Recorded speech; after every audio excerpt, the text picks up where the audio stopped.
জগন্নাথদেবকে ৫-৬ ভোগ খাওয়ানোর পর নিম চূর্ণ খাওয়ানো হয় কেন? নমস্কার, এই ভিডিওতে আপনাকে স্বাগতম। ওড়িশার পুরীতে ভগবান জগন্নাথ রথযাত্রার আয়োজন করা হয় খুব জাঁকজমকপূর্ণভাবে।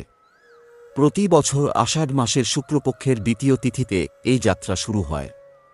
বেশিরভাগ পূজায় দেবদেবীকে ১, ২ বা ৫ ধরনের নৈবেদ্য দেওয়া হয়। এই সময় ভগবান শ্রীকৃষ্ণ ৭ দিন কিছু খাননি। ব্রজ এবং মাতা যশোদার মানুষের জন্য এই ৭ দিন ভগবান শ্রীকৃষ্ণের জন্য ক্ষুধার্ত ও তৃষ্ণার্ত থাকা খুবই বেদনাদায়ক ছিল। শ্রীকৃষ্ণের তাদের প্রতি ভালোবাসা এবং ভক্তি দেখে মা যশোদা এবং ব্রজবাসী একসঙ্গে ৭ দিন এবং ৮ ঘণ্টার হিসাবে ভগবান কৃষ্ণকে ৭, ৮, ৫, ৬ ধরনের খাবার নিবেদন করেছিলেন। সেই থেকে শ্রীকৃষ্ণকে ৫-৬ ধরনের নৈবেদ্য দেওয়ার প্রথা চলে আসছে।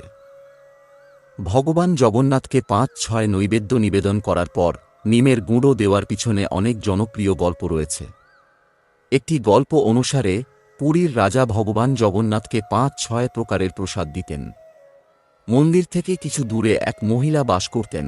তিনি ভগবান জগন্নাথকে নিজের পুত্র বলে মনে করতেন। তিনি প্রতিদিন মন্দিরে গিয়ে ভগবানকে খাবার খেতে দেখতেন। একদিন মহিলার মনে চিন্তা এসেছিল, এত খাবার খেয়ে তাঁর ছেলের পেট ব্যথা করতে পারে।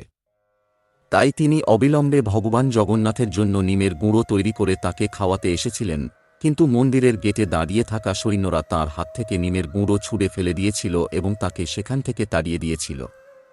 মহিলাকে কাঁদতে দেখে ভগবান জগন্নাথ রাজার স্বপ্নে আবির্ভূত হয়ে আদেশ দিয়েছিলেন যে আপনার সৈন্যরা আমার মাকে আমাকে ওষুধ দিতে দিচ্ছেন না।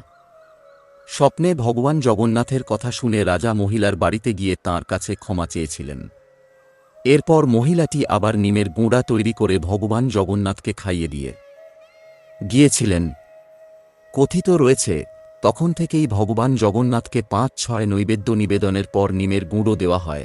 হরে কৃষ্ণ। বন্ধুরা, আমার চ্যানেলে আপনি নতুন হলে চ্যানেলটি সাবস্ক্রাইব করে দিন পরের নতুন ভিডিও জন্য, আর ভিডিওটি ভালো লাগলে একটি লাইক দিয়ে যাবেন। ধন্যবাদ আপনাকে।